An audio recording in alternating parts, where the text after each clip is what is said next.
My name's Jordan Blake. I'm 42 years old. And to the world outside, I wear a calm, collected face. But inside the walls of the Blake family estate, I'm just the disappointment in uniform. The last time I heard my mother's voice, it was like being handed a checklist from a cold-hearted boss. Use the back door, she said. Don't embarrass your sister. No hello. No how've you been. Just instructions. They think I sit behind a desk in some dusty cubicle in D.C. What they don't know is, I just returned from one of the most volatile regions on Earth, where I led a team that brought 31 people home. Alive. Barely. But alive, still. There I was, driving through the autumn-draped streets of Easton Ridge, Maryland, the leaves a spectacular blaze of gold and crimson. But none of that beauty touched me. Not that day. I gripped the steering wheel of my aging Honda Accord, my chest tight with a familiar ache. I could still hear my mother's voice echoing in my head like a bad signal on a broken radio. Rachel's promotion party is Saturday, she'd said. You need to be there. And for God's sake, Jordan, wear something presentable. No cargo pants. No stories about your little adventures overseas. Don't steal her spotlight. Little adventures, right. I parked behind the house, next to a row of overflowing recycling bins. The smell of stale champagne and rotting takeout filled the air, mixing with the earthy scent of wet leaves. As I stepped through the kitchen entrance like an unwelcome caterer, the head chef glanced up, clearly mistaking me for some late delivery guy. Then I saw her. My mother, Margaret Blake. Regal as ever in a navy blue designer suit. She didn't smile. She didn't hug me. Her eyes skimmed over my face like I was a fingerprint smudge on a crystal vase. Good. You're here, she said, not even bothering with eye contact. She gestured toward a table piled with ribbon-wrapped boxes. Put your gift over there. And please don't speak to Rachel before the toast. Not one word about my 10-hour drive. Not one syllable of warmth. Just more instructions. I moved through the house like a ghost at my own funeral. The crowd was glittering, senators, CEOs, polished smiles with razor-sharp teeth. My father, William Blake, stood in a corner with a congressman, sipping scotch like he was born with a glass in hand.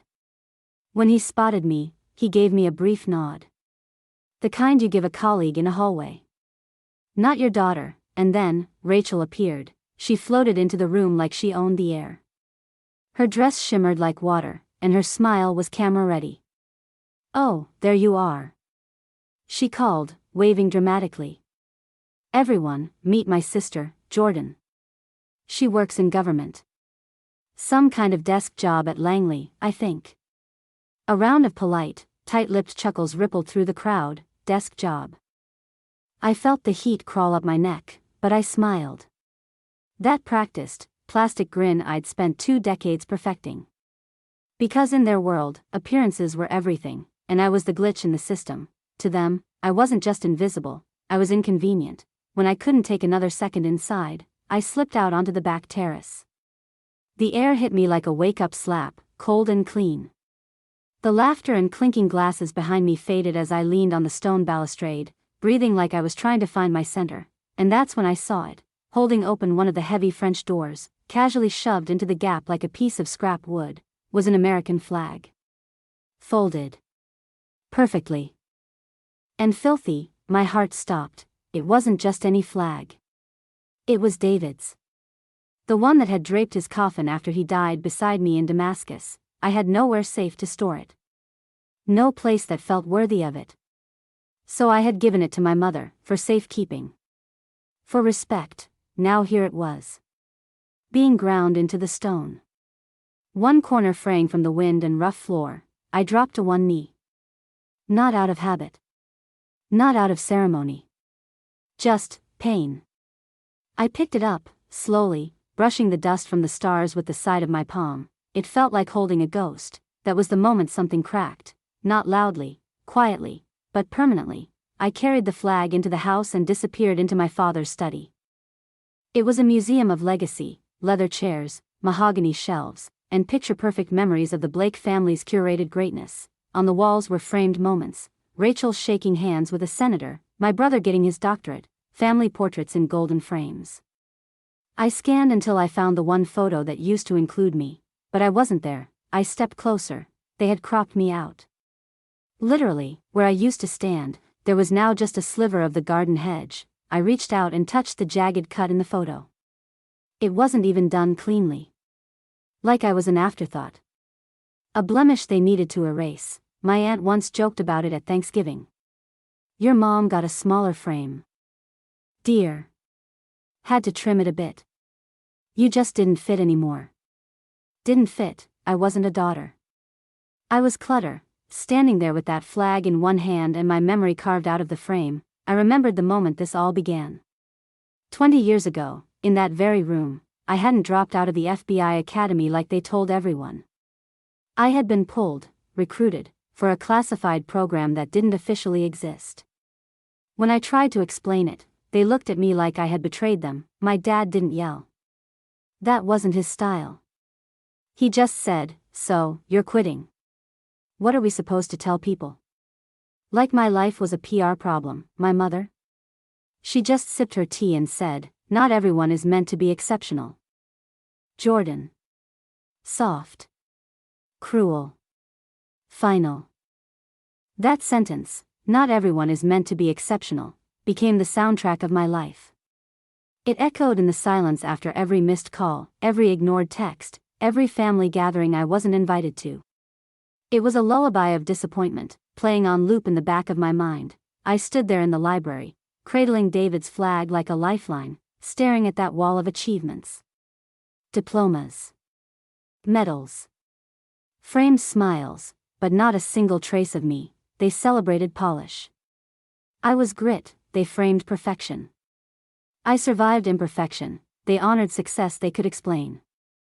But my service? My sacrifices? My scars? Those were too messy for their curated gallery. I left the house early that night. No one noticed. Back at the motel, one of those roadside chains with a flickering neon sign and industrial carpet that always smells like bleach, I peeled off the blazer I'd worn to blend in at the party and sat on the edge of the stiff mattress. I stared at the yellowed wallpaper, my hands still trembling. There was a wound on my shoulder, a fresh one. A knife wound from a mission in Istanbul just 3 weeks earlier. Close quarters. Too close. I'd taken the hit while shielding a civilian. I hadn't even told anyone. It had reopened during the drive. In silence, I grabbed my go bag, pulled out a sterile wipe, ointment, a fresh bandage. I didn't need a mirror. I knew every scar on my body by feel. The old ones, the new ones, the ones no one in my family would ever ask about. I wrapped it tight and sat still for a long time. I didn't cry. I didn't yell. But something inside me shifted. I didn't want their validation anymore. I just wanted, God, I don't even know. A moment of being seen. A place I could breathe. Maybe just a room where my pain didn't bounce off the walls and come back empty. And then I did what I never do. I left. I grabbed my coat, my wallet, and drove. No GPS. No destination. Just streetlights and quiet highways guiding me. Eventually, I ended up in Georgetown. My hands guided me to a place from long ago, the Iron Fox. An underground bar with low ceilings. Worn leather booths, and the kind of music that hummed more than played. It was where I used to go when the world felt too sharp. I took a seat at the end of the bar, ordered a bourbon neat, and stared into the amber swirl like it might give me answers. Jordan Blake. I'll be damned. The voice came from behind me, warm, rough, unmistakably familiar. I turned and there he was, Nate Ramsey, my old instructor from the farm. He looked older, silver hair at the temples, a limp he hadn't had before, but the eyes were still sharp, still kind. He didn't waste time on pleasantries. He slid onto the stool next to me and ordered a beer. He didn't ask about my family. Didn't bring up the party. Instead, he said, Tripoli. Last year. Heard how you handled it. Smart thinking under fire. I stared at him, stunned. He wasn't joking. He wasn't downplaying it. He respected it. I swallowed hard. Just did my job. He grunted. No. You saved lives. Don't brush that off. That silence that followed? It wasn't awkward. It was comforting. A silence built from shared understanding. We talked. About the past. About the work. About the things that never made it into reports, and when he noticed I hadn't eaten, he invited me over to his place. Come on, he said, grabbing his coat. I make a mean chili. Better than whatever's in that vending machine at your motel. His apartment was small. Lived in, and full of soul. The walls were lined with books, maps, framed mission patches. His wife had passed the year before, he said, quietly. It's good to cook for someone again, he added as he handed me a bowl of thick chili and cornbread. We ate at his kitchen table under the soft light of a hanging bulb. We didn't talk about the Blakes. We talked about truth. About loss, about Starlight. I hadn't told anyone about Operation Starlight. Not really. Not in detail, but the words started coming. Slowly at first. Then like a flood, I told him everything, the choice I made, the kids we saved, the price we paid. David and Mark. The way the fire had licked the hallway as we carried the last civilian out. The screams in the comms. The stillness that followed. I told him about the nightmares.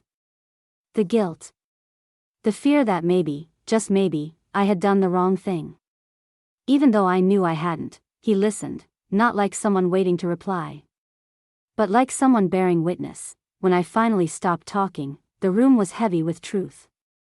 But it didn't feel oppressive. It felt clean. You made the right call, kid, he said, voice steady. Compassion's not a weakness in our line of work. It's the whole damn point. That broke me. A single tear fell. Then another. And for the first time in maybe 20 years, I let it happen. I didn't apologize. I didn't hide. He didn't reach across the table. He just slid a box of tissues toward me and sat in the quiet. Before I left, he pressed something into my hand, a small brass compass, old and worn. The face was scratched, but the needle still moved. It saw me through 3 wars, he said. Now it's yours. So you always know where home is. He looked me straight in the eye. Remember, Jordan. Home isn't where you were born. It's where someone's waiting for you. And for the first time in decades, I believed someone was. For a full week, I lived on the quiet warmth Nate had given me. I carried that old brass compass in my pocket like armor. It didn't point north, it pointed to something far more valuable, the reminder that I wasn't alone. Not entirely. Hope, that fragile thing I'd buried so deep, started to rise. Then my phone rang. The name on the screen made my stomach clench. William Blake. My father. He never called. Ever. My first instinct was to let it ring out. But something in me, habit, curiosity, maybe just morbid reflex, made me swipe to answer. Jordan, he said, his voice oiled with that polished charm he used on donors and news anchors. Sweetheart, how are you? Sweetheart. I hadn't heard that word from him since I was 12. I cut through the act. What's wrong? He chuckled. A short, hollow sound. Always straight to it, huh? That's my girl. I said nothing. He cleared his throat. Listen, I heard from a friend that you crossed paths with Senator Dixon recently. At that fundraiser in Dubai, wasn't it? My blood went cold. I hadn't crossed paths with Dixon. I'd provided security oversight for a diplomatic convoy. That operation was buried in classified files. Not something you casually bring up over lunch. I know him professionally, I said carefully. Well, my father said, letting the pause linger just long enough to feel manipulative. Dixon's the swing vote on a defense appropriations bill. A bill tied directly to a project your sister Rachel is heading up.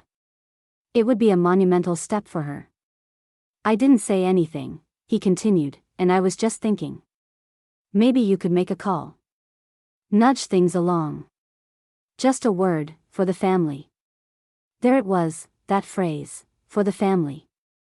3 words used like a scalpel, clean, clinical, designed to cut just deep enough.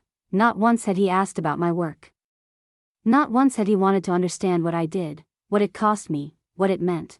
But now that I could be useful, suddenly I mattered. I'll see what I can do, I said flatly. That's my girl, he said again. And then he hung up.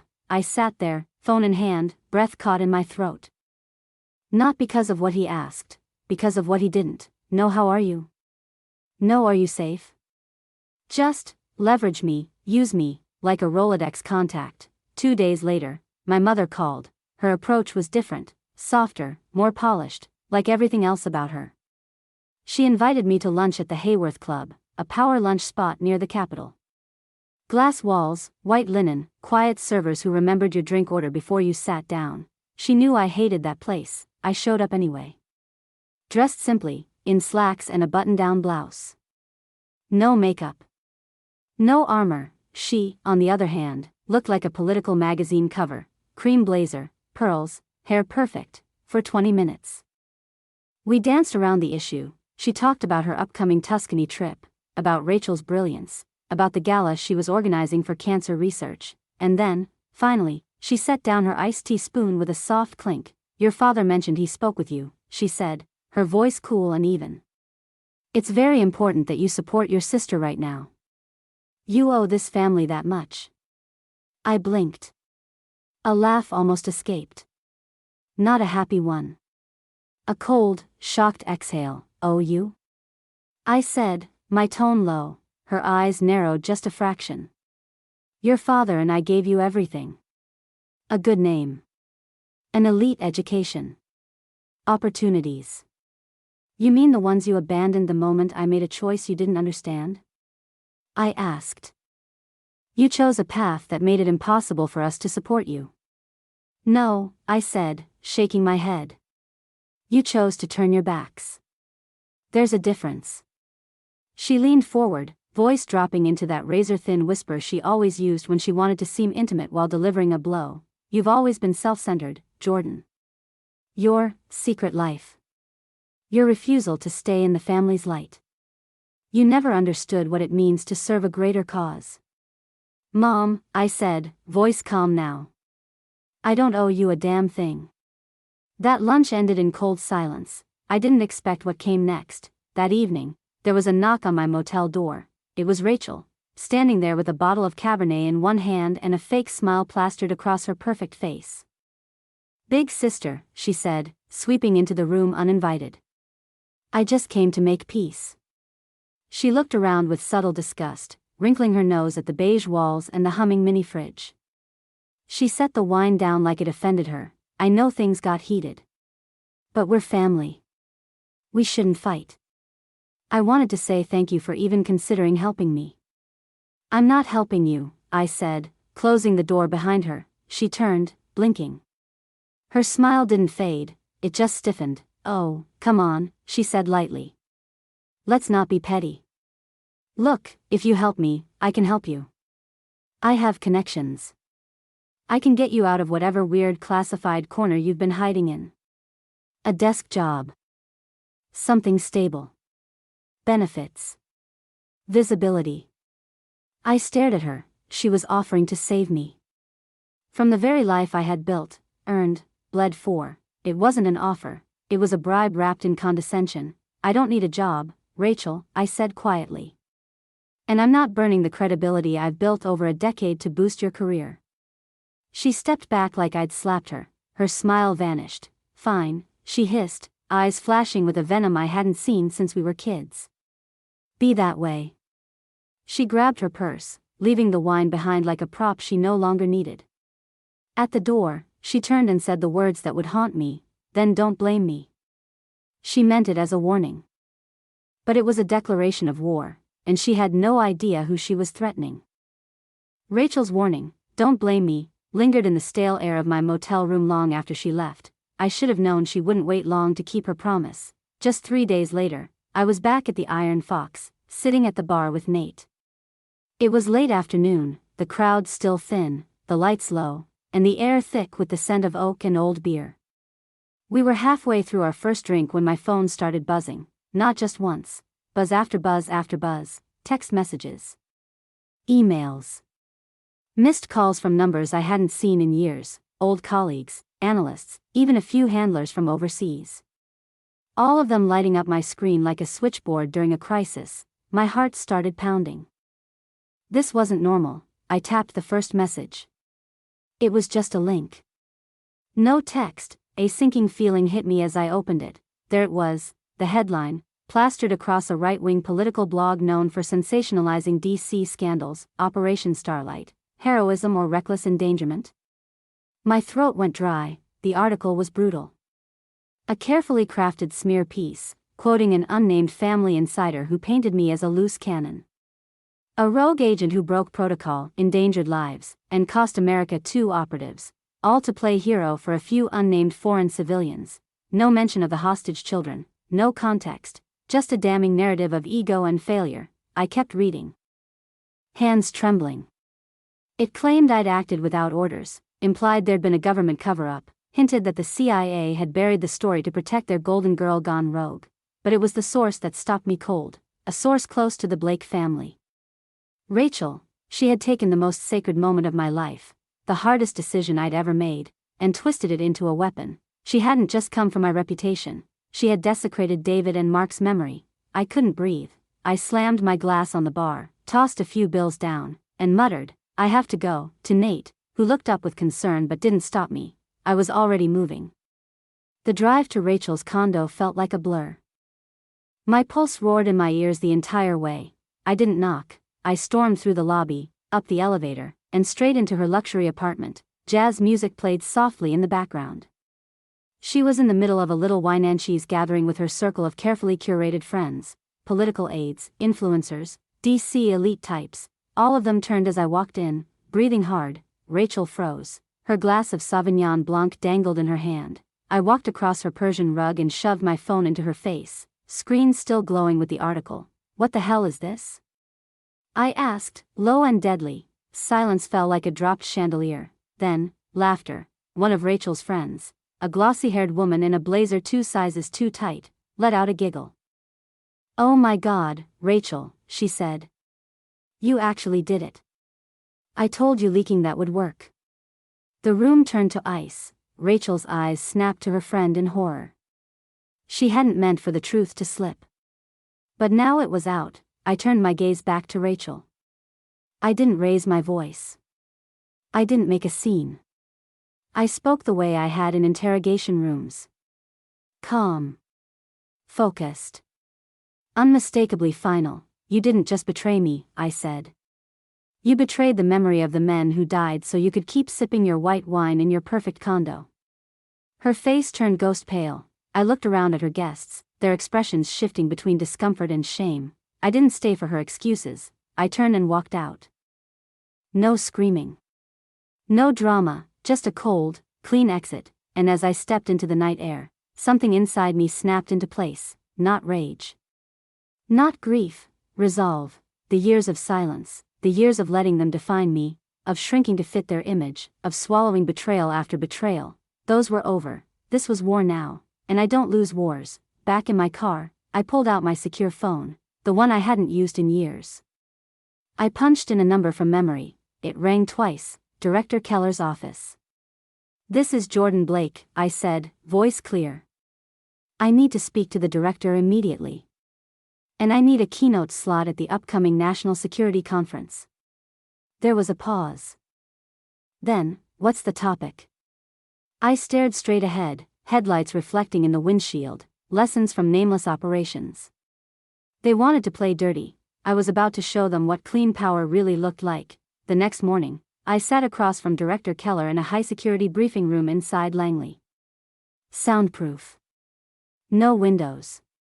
Just the hum of classified servers and the still air of heavy secrets. I didn't waste time. I presented the facts like an intelligence briefing, emotion stripped away, replaced by precision. I laid out the timeline of the leak, the damage done to morale, the national security implications, and the violation of operational confidentiality. I didn't mention Rachel's name. I didn't need to. I proposed a solution. Not a quiet investigation. Not a buried apology. I wanted to go public, with truth, not in the press. At the one place where it would matter most, the conference, Keller didn't speak for a full minute. He studied me, not as a daughter, not as a victim, but as an officer. Finally, he nodded once. "You have 20 minutes on the main stage," he said. "Don't make me regret it." I stood, saluted, and left. The days that followed were a blur of files, prep, and brutal focus. I dug deep into the agency archives. I pulled the unredacted Operation Starlight report, the audio logs, the team debriefs, satellite images, civilian testimony, and finally, I submitted a formal request under a national security clause to audit external communications from Rachel's government-issued devices. Approval came through in 48 hours. The digital trail was damning: encrypted emails, text chains, all leading straight to the blogger who had smeared me. Language that mirrored the article exactly. Phrases like reckless behavior, unfit for field work, and the worst, avoidable loss. She had leaked it, she had twisted it, she had sold out the truth. But I wasn't going to destroy her with emotion, I was going to do it with evidence. The night before the conference, I stood in my motel room, staring at the single encrypted flash drive containing my entire presentation. I laid my outfit on the bed, not a dress, not a power suit, black slacks, gray blouse, flat shoes, the uniform of a professional, of someone with nothing to prove. I pinned a small, nearly invisible lapel badge to my collar, my old Special Activities Division insignia. To most, it was just a design. To the few who mattered, it was a battle cry. The reflection in the mirror wasn't Jordan, the forgotten daughter, it was Officer Blake, and she was ready. The morning of the conference arrived quiet and gray, the sky heavy with overcast. I arrived early, slipping in through the back entrance of the Washington Convention Center.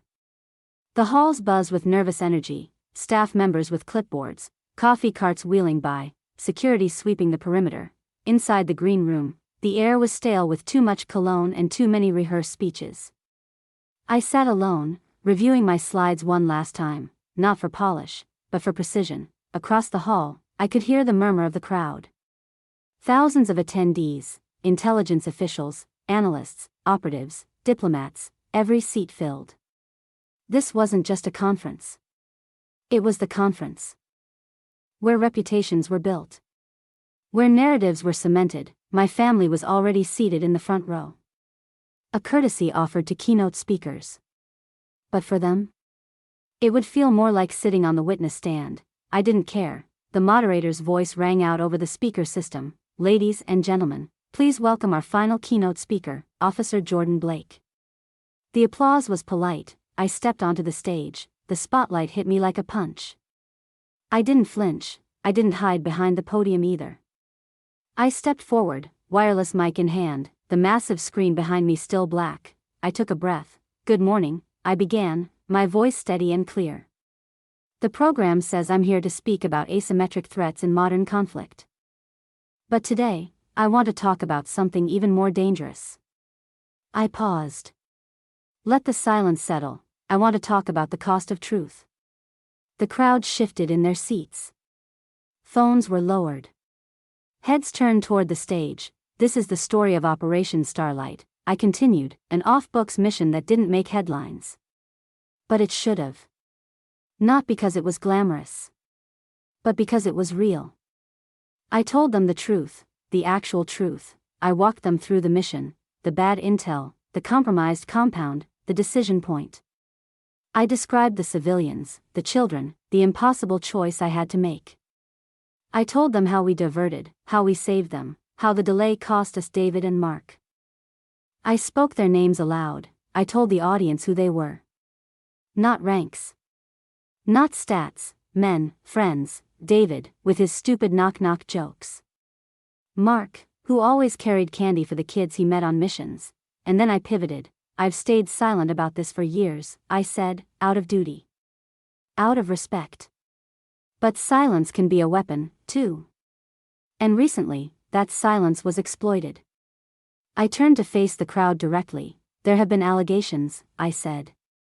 "That Operation Starlight was a failure. That I acted recklessly. That my decisions led to unnecessary deaths." The murmurs started. A few heads in the crowd turned toward the front row. I glanced at them for the first time. My father, arms crossed, jaw tight. My mother, stiff as stone. Rachel, frozen, still holding on to that last shred of her illusion. I raised the clicker in my hand. The screen behind me came alive. Slide 1, a redacted version of the article. Slide 2, a full screenshot of an encrypted email chain between Rachel's government-issued device and the political blogger. Her name. Her words.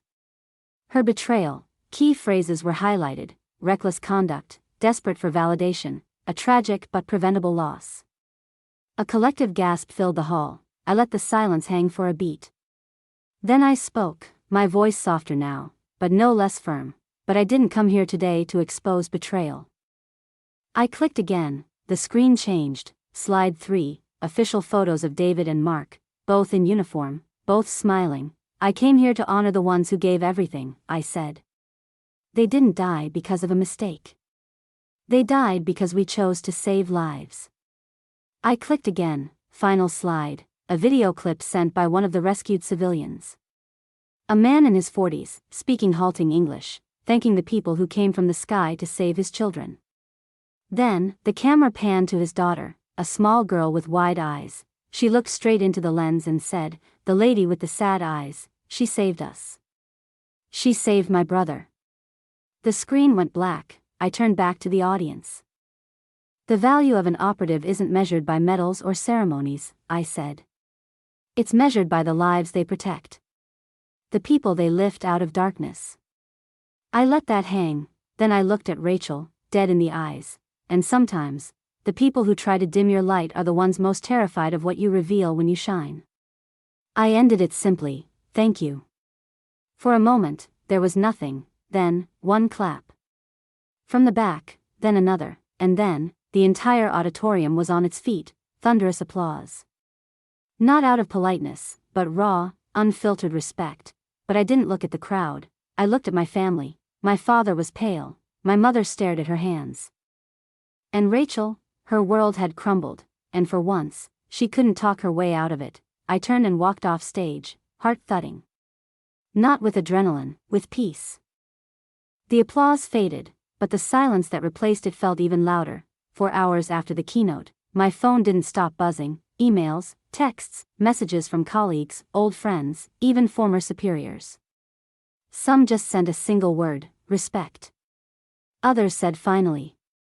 A few simply said thank you, but not a single message came from my family, not one, no call, no explanation, no apology, just silence. That evening, I drove back to the Blake house in Easton Ridge, not to reconnect, to retrieve.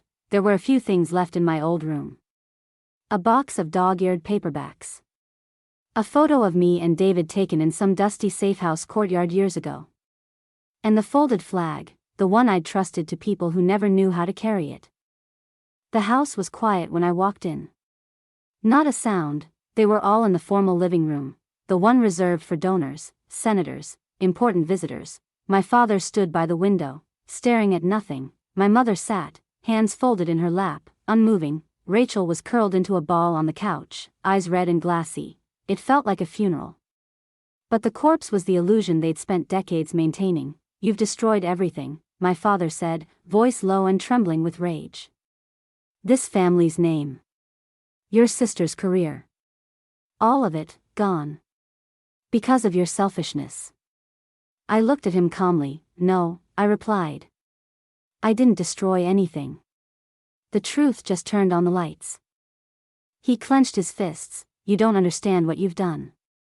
"I understand exactly what I've done," I said.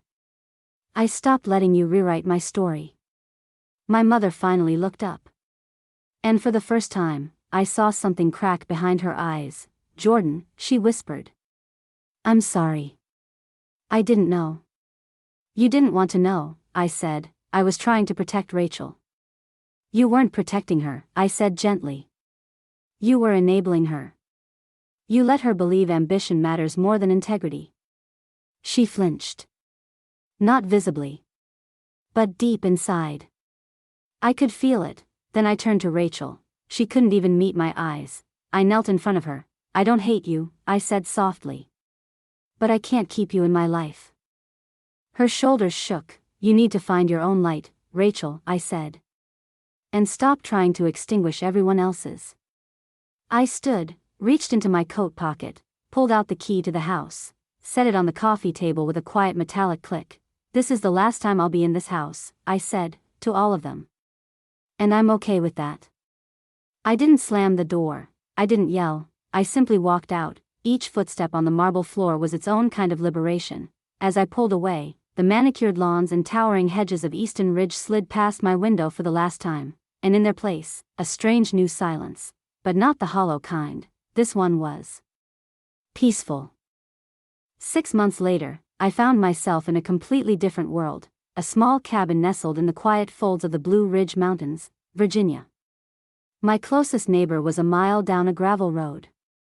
The air smelled like pine, damp earth, and wild freedom. The silence here wasn't empty.